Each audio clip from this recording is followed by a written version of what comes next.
Buot nga magpapili isip mayor ang labing una nga nakasangat og Certificate of Candidacy sa dakbayan sa Mandaue nga si 𝗠𝘆𝗧𝗩. Si 𝗠𝘆𝗧𝗩 50 anyos nga molupyo sa dakbayan.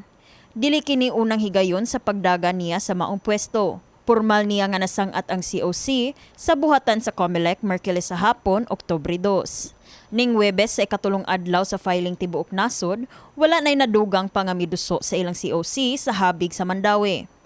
Sa laing bahin, dunay pahinumdom ang election officer sa Comelec Mandaue nga si Atty. Ania kung dunay mga nagplano nga moduso og COC aron lang manglawgaw o magdalag kahasol sa umaabot nga piniliay. Ang grounds, posible ang iyaha is there is really no bona fide intention nga mo-file siya sa pagkakandidatura niya as depende sa iyang position and intending to make a mockery of the political process or just to cause confusion, especially if pareho ang apelido, pareho ang pangalan. So, intending to cause confusion among the voters. So, ang pag-file na petition for to declare a candidate as nuisance ngadto sa Manila. Samtang giklaro ni Gohilde nga ang Comelec sa ilang bahin dili makapamulta sa usa ka aspirant nga magpakisaw o pagpaila sa personal man o sa social media sa mga adlaw bago ang campaign period. Matod ni Gohilde nga mahulog lang kini isip freedom of expression.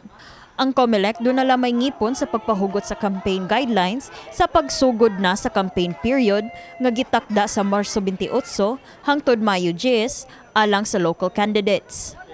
When they file their COC, they are not yet considered candidates. So, dili pa sila sakop sa Comelec in terms of campaign guidelines. Mo come in ang campaign guidelines sa Comelec pag start na gid sa ato ang campaign period.